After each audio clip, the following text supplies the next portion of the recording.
कुछ पुरुषों का मानना है कि धन शारीरिक श्रम से आता है, दूसरों का मानना है कि यह केवल भाग्य का ही मामला है।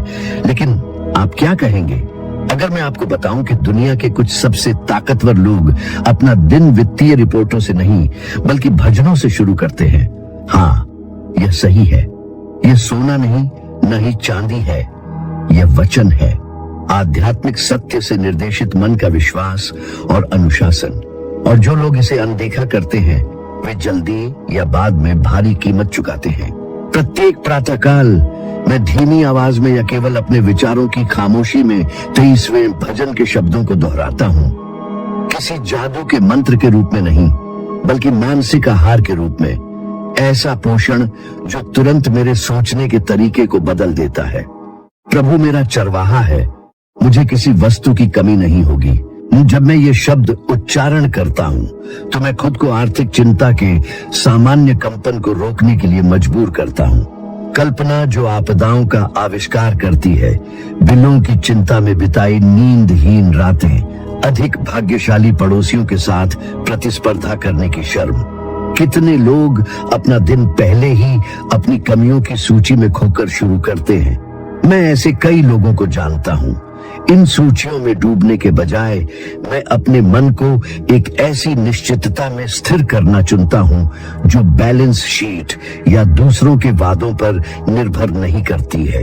भजन का प्रत्येक वाक्यांश मन का व्यावहारिक समायोजन करता है। वह मुझे हरी भरी चरागाहों में सुलाता है। यह मुझे याद दिलाता है कि सबसे ऊपर मुझे अपने शरीर और मन को आराम करने के लिए जगह देने की आवश्यकता है। अधिकांश लोग मानते हैं कि आराम एक विलासिता है। मैं कहता हूं कि यह पूंजी है। खुद को थकावट तक काम करो और तुम देखोगे कि तुम्हारा निर्णय विफल हो जाता है। वह मुझे शांत जल के किनारे ले जाता है। किसी व्यावसायिक निर्णय का सामना करते समय मैं रुक जाता हूं और उस आंतरिक शांति की तलाश करता हूं। कार्रवाई से बचने के लिए नहीं बल्कि सही कार्रवाई चुनने के लिए। वह मेरी आत्मा को बहाल करता है। जब मुझे डर लगता है तो मैं एक गहरी सांस लेता हूँ, भजन पर लौटता हूँ और अपने सबसे बुरे विचारों के कोलाहल को बदलने के लिए तर्क की अनुमति देता हूँ। मैं आपसे पूछता हूँ, कितनी बार आपका सबसे बड़ा दुश्मन एक काल्पनिक संभावना रहा है, कोई वास्तविक तथ्य नहीं? कितनी बार आप उत्तर के डर से किसी महत्वपूर्ण बातचीत से बच गए हैं, जागने और इस छोटे से विश्वास को स्थापित करने पर कि प्रावधान और एक रास्ता मौजूद है। साहस एक वीरतापूर्ण दृश्य होना बंद हो जाता है और एक दैनिक दिनचर्या बन जाता है। एंड्रयू कार्नेगी, जिस व्यक्ति के जीवन ने मुझे इस रास्ते पर लाया, उन्होंने मुझे सोने का कोई सूत्र नहीं दिया। उन्होंने मुझे एक दृढ़ विश्वास दिया, जो मन प्रतीक्षा करता है वह रास्ते देखता रहेगा। मैं दावा नहीं करता कि उन्होंने भजन का पाठ किया। मैं इस बात की पुष्टि करता हूँ कि जिस आत्मविश्वास की भावना ने उन्हें प्रेरित किया वह ठीक वही है जिसका वर्णन भजन में किया गया है।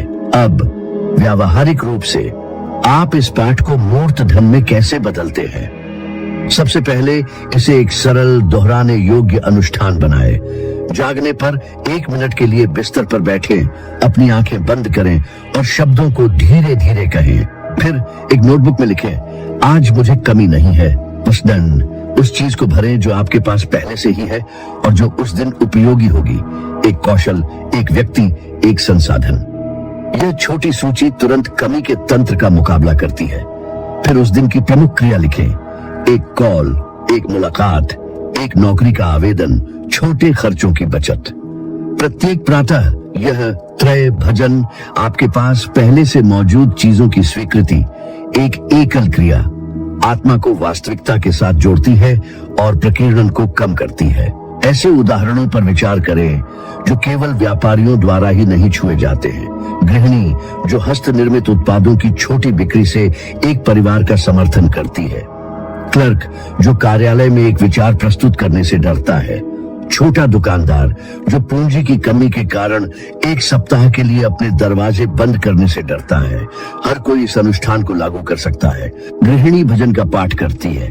3 संसाधनों, सिलाई कौशल, दोस्तों का नेटवर्क, कुछ डॉलर बचत को नोट करती है और इस सप्ताह 5 टुकड़े बेचने का फैसला करती है। क्लर्क पाठ करता है, याद करता है कि वह पहले से ही रिपोर्टों को कैसे व्यवस्थित करना जानता है और सुधार प्रस्तुत करने के लिए बॉस से 5 मिनट मांगने का फैसला करता है। दुकानदार पाठ करता है, उस स्टॉक को स्वीकार करता है जो उसके पास अभी भी है और एक साधारण प्रचार की योजना बनाता है। अनुष्ठान तत्काल भाग्य की गारंटी नहीं देता है, लेकिन यह उस प्रकार के प्रश्न को बदल देता है जो मन पूछता है, मैं कैसे जीवित रहूं से आज कौन सी कार्रवाई मुझे समाधान के करीब लाती है। मेरे जीवन में एक दिन ऐसा भी था जब इस अभ्यास ने मुझे बचाया था। एंड्रयू कार्नेगी के साथ साक्षात्कार के बाद मैं अपने रिपोर्टर की नौकरी पर कुछ बड़ा होने की उम्मीद में लौट आया, लेकिन वास्तविकता कठोर थी। बिल, बंद दरवाजे और निराशा। एक कठिन सुबह मैं लगभग हार मानने ही वाला था।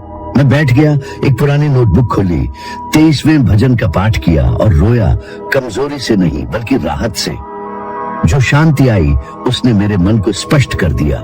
मैंने छोटे छोटे कदम लिखे, एक संपादक को एक पत्र, लेखों के लिए एक प्रस्ताव, किसी संपर्क से मुलाकात, और दरवाजे खुलने लगे। कुछ लोग कहते हैं यह धर्म है, व्यापार नहीं।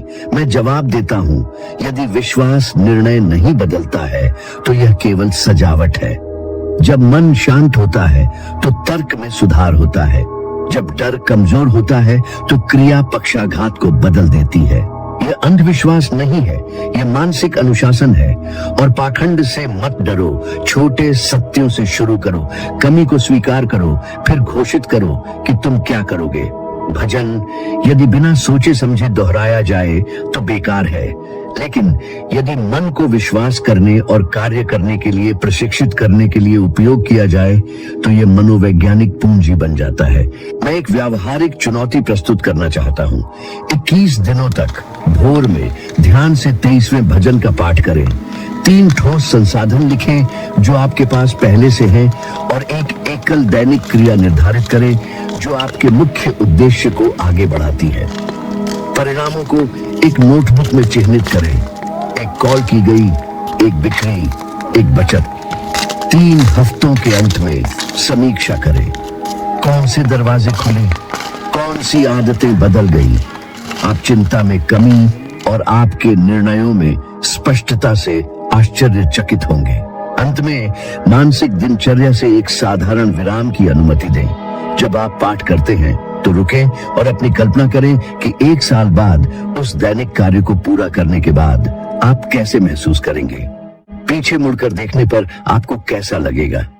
उन चेहरों की कल्पना करें जो आपकी सफलता से प्रभावित होंगे।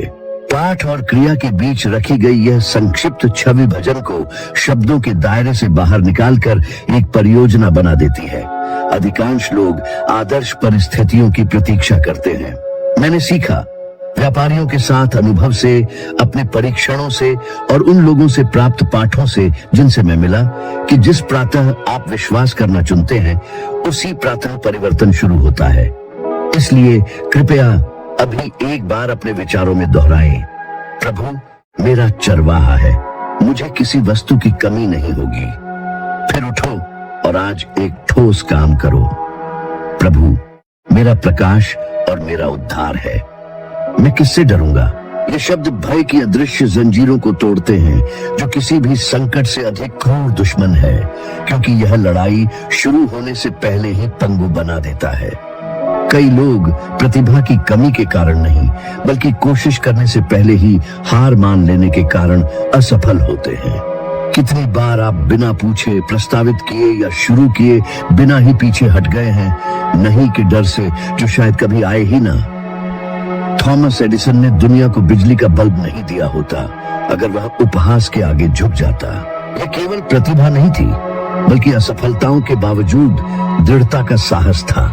मैं स्वयं भय का बंधक रहा हूं। मुझे न्यूयॉर्क में व्यापारियों को दिए गए एक व्याख्यान की याद आती है। तेज धड़कन, पसीने से तर हाथ, मना करने की इच्छा। मंच पर जाने से पहले मैंने दोहराया, मैं किससे डरूंगा। मैंने एक गहरी सांस ली, बोला और समझा कि साहस भय की अनुपस्थिति नहीं है बल्कि इसे शासन करने की अनुमति न देने का निर्णय है। लोग यह मानते हैं कि साहस एक गुण है जो युद्ध के नायकों या सबसे साहसी व्यापारियों के लिए आरक्षित है, लेकिन सच्चाई यह है कि यह सामान्य परिस्थितियों में स्वयं प्रकट होता है। यह उस मां में है जो अपने बच्चों की देखभाल करने के लिए अनिश्चितता का सामना करने का फैसला करती है, यह भी जाने बिना कि वह अगले महीने का किराया कैसे चुकाएगी।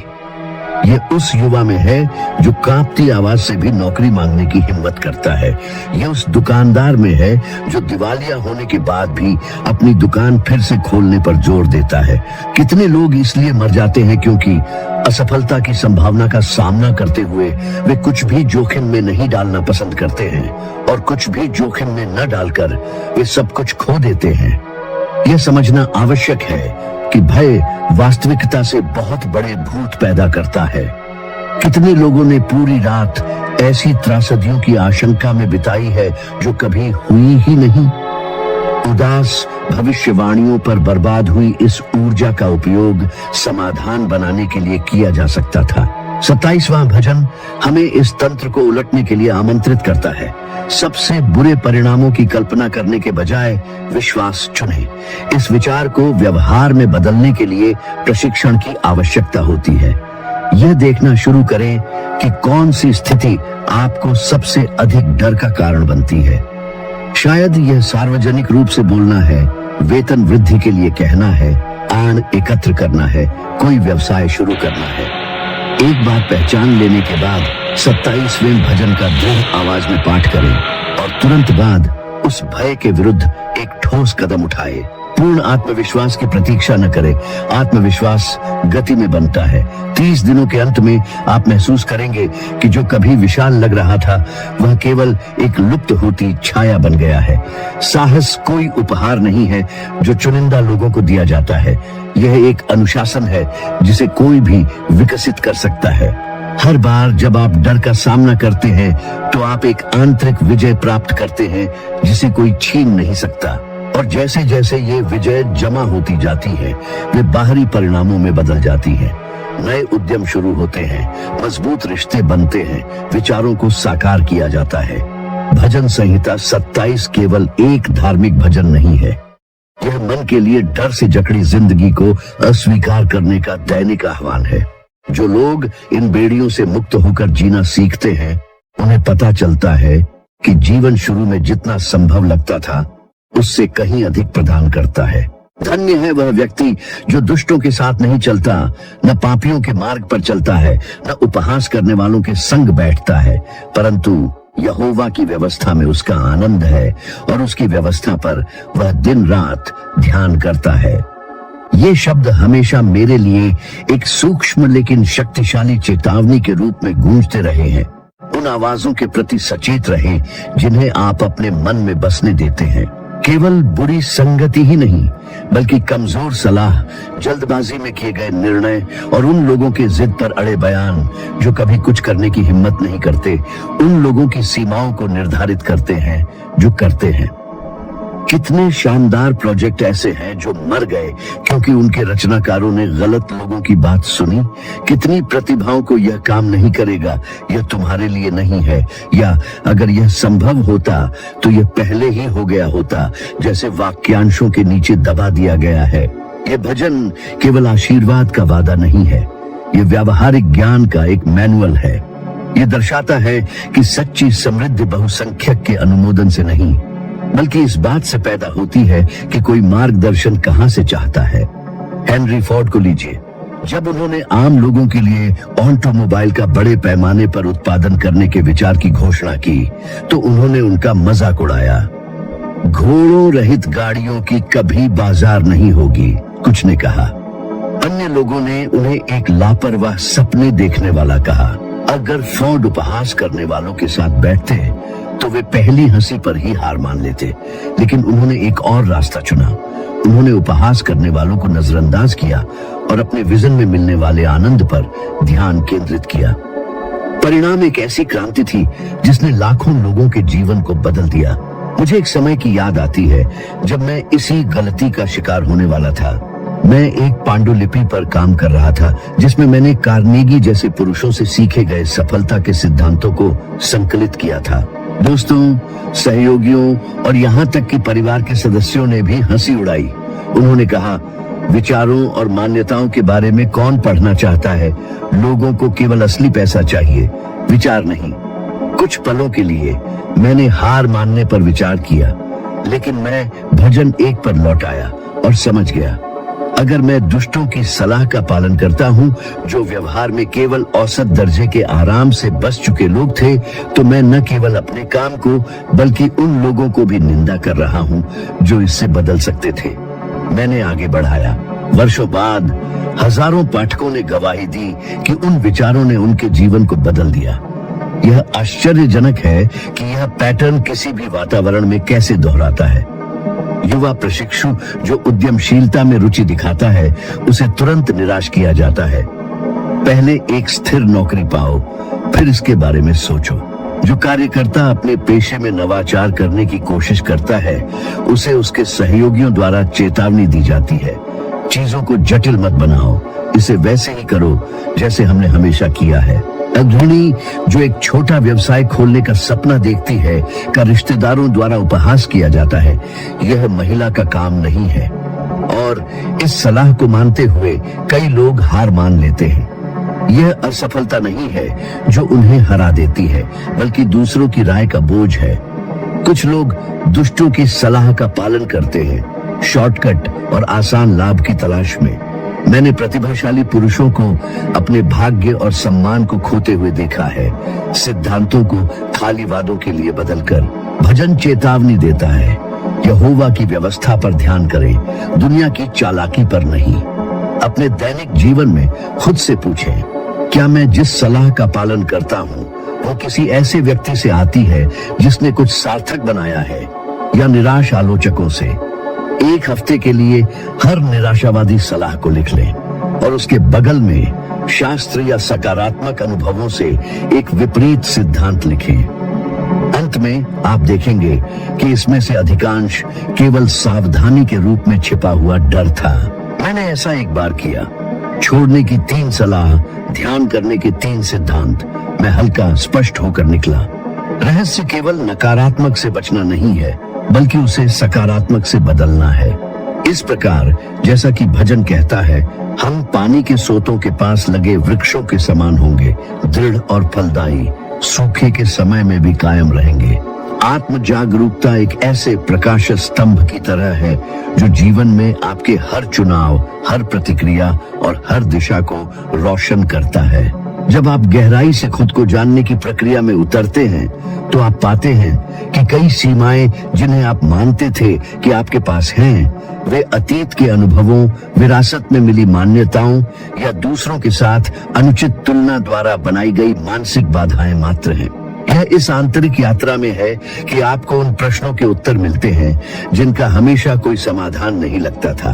आप एक निश्चित तरीके से क्यों काम करते हैं? आप कुछ समय में खुद को क्यों तोड़ते हैं?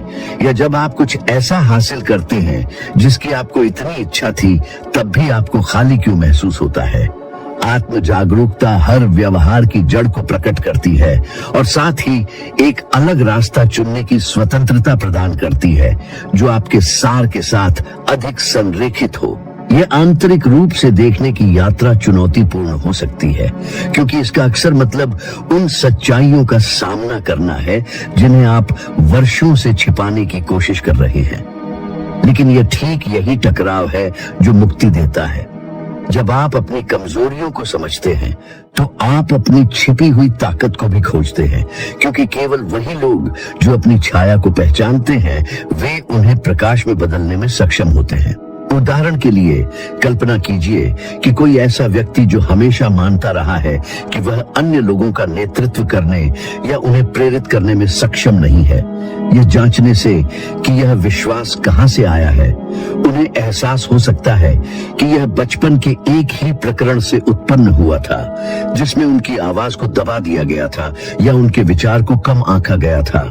इसे चेतना में लाकर इस व्यक्ति को पता चलता है कि यह उनकी क्षमता नहीं है जो कम है, बल्कि एक ऐसी स्मृति से खुद को मुक्त करने का साहस है जो आज वे कौन है इसे परिभाषित नहीं करती है। आत्म जागरूकता निर्णय लेने को भी मजबूत करती है। क्योंकि जितना अधिक आप खुद को समझते हैं उतना ही स्पष्ट हो जाता है कि आपके जीवन के लिए वास्तव में क्या समझ में आता है। आप केवल दूसरों को खुश करने, बाहरी अपेक्षाओं में फिट होने या उन पैटर्न का पालन करने के लिए रास्ते चुनना बंद कर देते हैं जिनका आपसे कोई लेना देना नहीं है। इसके विपरीत प्रत्येक निर्णय आपकी आंतरिक सत्य का प्रतिबिंब बन जाता है, जो आपके मूल्यों और लक्ष्यों के साथ प्रतिध्वनित होता है। यह ऐसा है जैसे प्रत्येक चुनाव एक प्रामाणिक और सार्थक जीवन के निर्माण में एक दृढ़ ईंट बन जाता है। इसके अलावा खुद को गहराई से जानने से अटूट आत्मविश्वास पैदा होता है। यह अहंकार नहीं है, बल्कि एक शांत निश्चितता है कि आप उत्पन्न होने वाली चुनौतियों को संभालने में सक्षम हैं, क्योंकि आप पहले से ही अपनी ताकत जानते हैं और जानते हैं कि अपनी कमजोरियों को सीखने के अनुभवों में कैसे बदलना है। यह आत्मविश्वास एक डोमिनोज प्रभाव पैदा करता है। यह आपके रिश्तों को बेहतर बनाता है, आपके अनुशासन को मजबूत करता है, भविष्य के आपके दृष्टिकोण का विस्तार करता है और यहाँ तक कि जीवन के अपरिहार्य संकटों के सामने आपके लचीलेपन को भी बढ़ाता है। अंततः आत्म जागरूकता किसी भी सच्चे परिवर्तन का प्रारंभिक बिंदु है। यह वह कुंजी है जो आंतरिक स्वतंत्रता, व्यक्तिगत विकास और पूर्ण प्राप्ति के द्वार खोलती है। इसके बिना आप दूसरों की अपेक्षाओं से निर्देशित ऑटो पायलट पर एक पूरा जीवन जीने का जोखिम उठाते हैं और उस विशाल क्षमता की खोज करने का मौका चूक जाते हैं जो पहले से ही आपके भीतर मौजूद है। लेकिन जब आप वास्तव में खुद को जानने का फैसला करते हैं तो आप पाते हैं कि आप कौन बन सकते हैं इसकी कोई सीमा नहीं है, क्योंकि आपकी सबसे बड़ी ताकत हमेशा कुछ ऐसा में छिपी रहती है जिसे केवल आप ही एक्सेस कर सकते हैं। आपकी अपनी आत्मा का अनूठा सार। कृतज्ञता एक ऐसी शक्ति है जिसे कई लोग नजरअंदाज करते हैं, फिर भी इसमें एक मौन शक्ति है जो ठोस और मापने योग्य तरीके से जीवन को बदलने में सक्षम है। जब मैं सुबह उठता हूँ और आंतरिक रूप से घोषित करता हूँ, इस दिन के लिए धन्यवाद, उन लोगों के लिए जो मेरे साथ चलते हैं, उन अवसरों के लिए जो अभी आने वाले हैं, मेरे भीतर कुछ बदल जाता है। चिंता का बोझ कम हो जाता है, मेरा ध्यान तेज हो जाता है और यहाँ तक कि जो समस्याएं असंभव लगती थीं, उनके समाधान स्पष्ट होने लगते हैं। मानव मन जो गायब है, नुकसान पर, जमा निराशाओं पर ध्यान केंद्रित करता है। यह लगभग एक स्वचालित प्रतिवृत्ति है। लेकिन जब हम जानबूझकर कृतज्ञता का अभ्यास करते हैं तो इस पैटर्न को उलट देते हैं। हम मन के लिए प्रचुरता की पहचान करने के लिए जगह खोलते हैं, छोटी चीजों में भी। एक बार जब मेरे करियर को भारी चुनौतियों का सामना करना पड़ रहा था तो मैं खुद को कुछ वित्तीय संसाधनों और कई बंद दरवाजों के साथ पाया। एक दोस्त ने सुझाव दिया कि मैं उन 3 चीजों को लिखूं जिनके लिए मैं रोज आभारी था। मैं स्वीकार करता हूं कि पहले तो मुझे यह तुच्छ लगा, लेकिन मैंने किया। मैंने छोटी चीजों से शुरुआत की। सुबह एक अच्छी कप कॉफी, प्राप्त हुआ एक पत्र, एक सहकर्मी की मुस्कान। जैसे जैसे दिन बीतते गए मुझे एहसास हुआ कि मेरी आंतरिक अवस्था बदल रही है। मैंने बाधाओं का अधिक शांति से सामना करना शुरू कर दिया और ऐसे अवसर देखे जो पहले डर और चिंता से छिपे हुए थे। कुछ हफ्तों में न केवल मेरी मानसिक स्पष्टता में वृद्धि हुई, बल्कि मेरे कार्य अधिक दृढ़ हो गए। मैंने महत्वपूर्ण प्रस्ताव भेजे, रणनीतिक संपर्क स्थापित किए और धीरे धीरे अपनी वित्तीय स्थिति में सुधार देखा।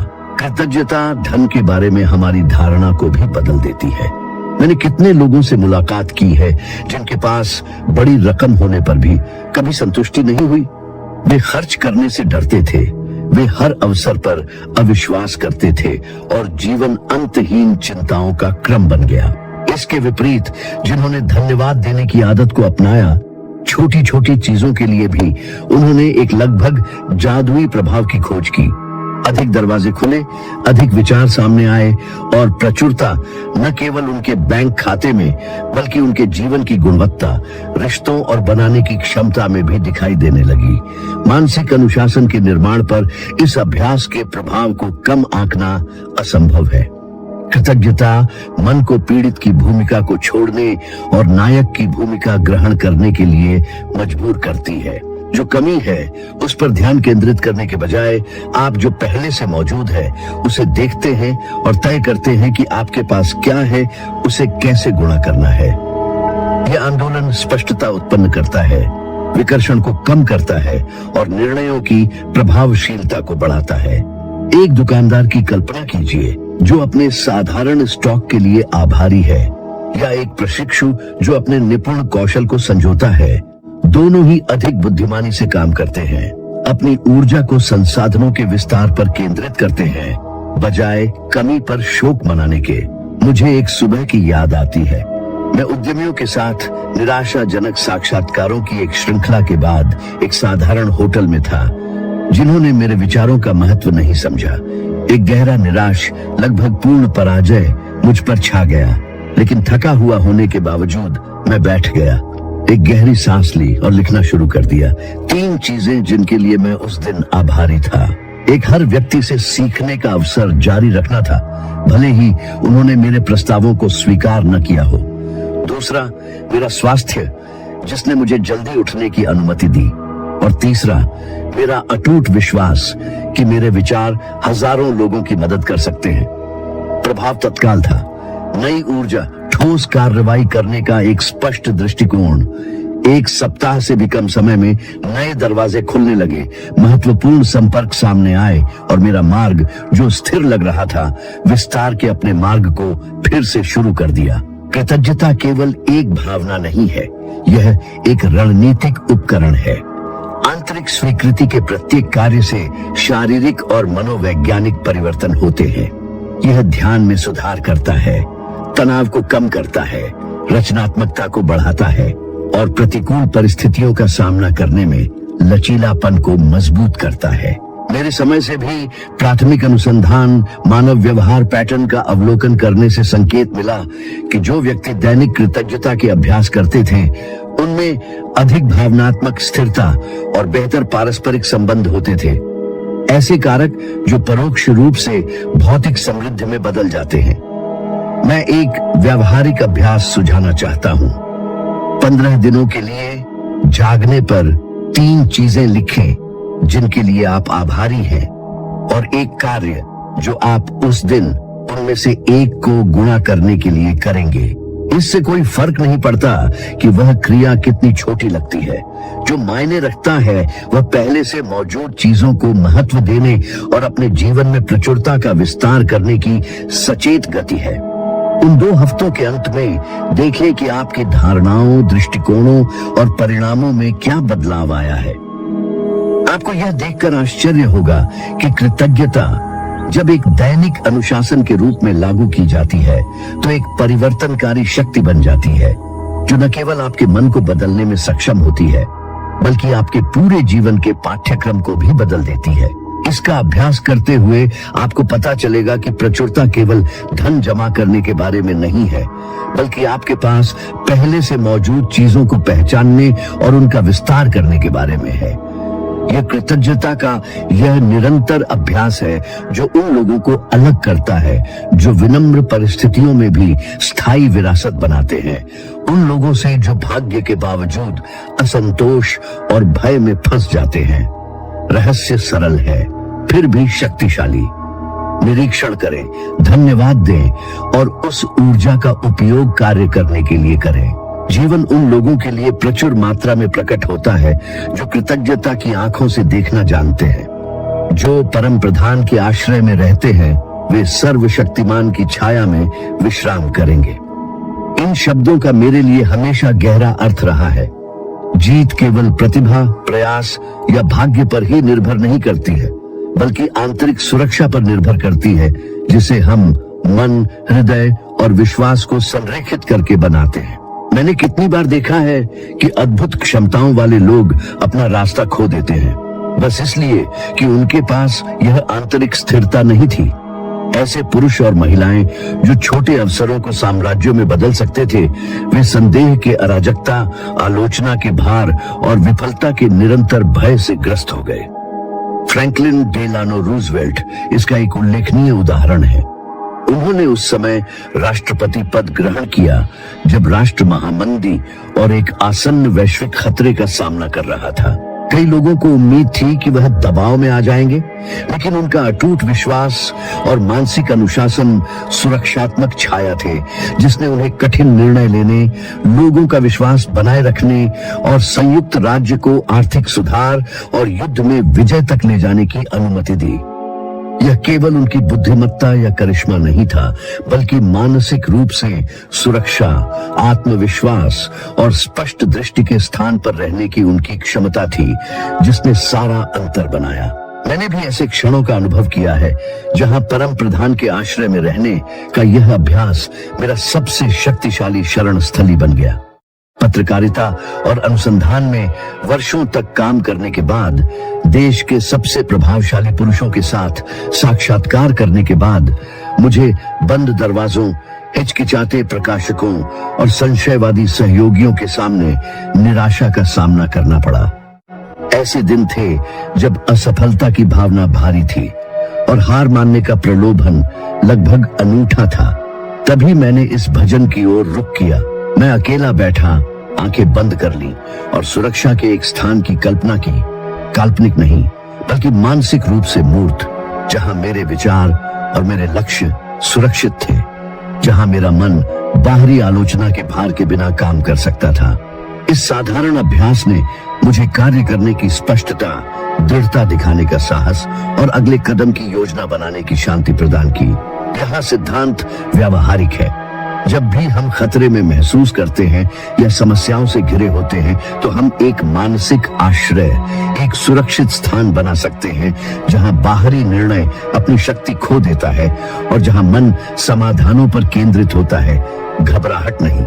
उदाहरण के लिए, यदि आपको अपने व्यवसाय में वित्तीय कठिनाइयों या चुनौतियों का सामना करना पड़ता है, तो तुरंत चिंता में न दें।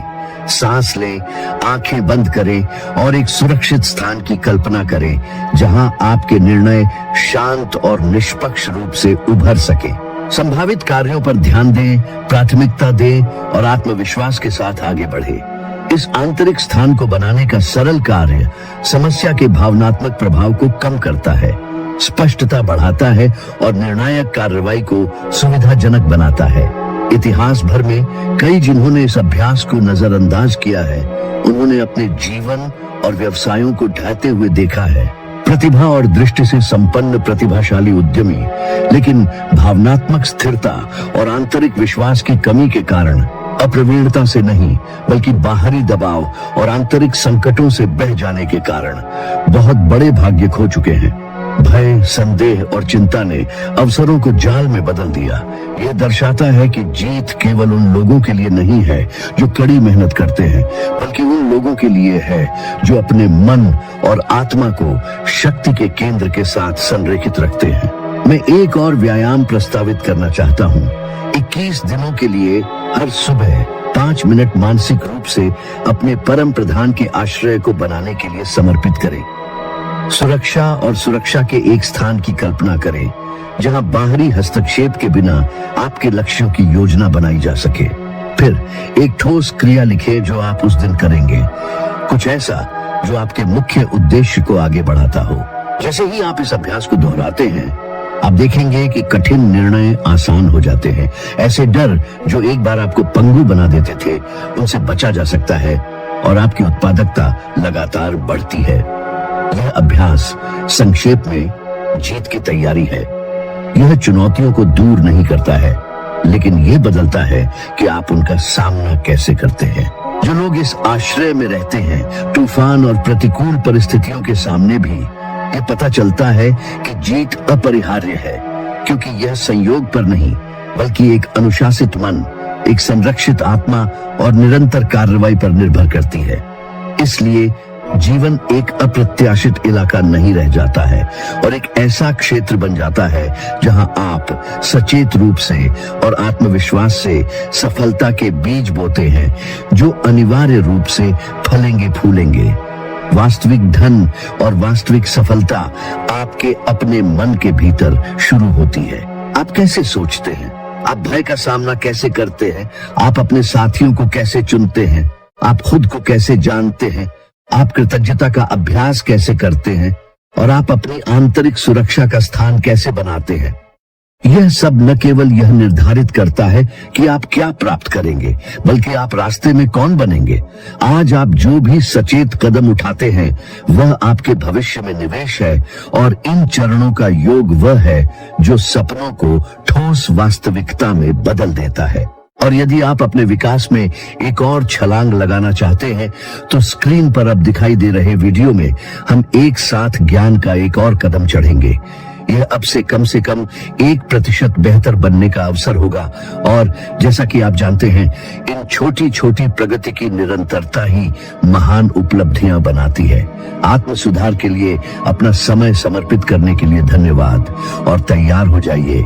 अगले वीडियो में मिलते हैं इस विकास और खोज की यात्रा को जारी रखने के लिए तैयार।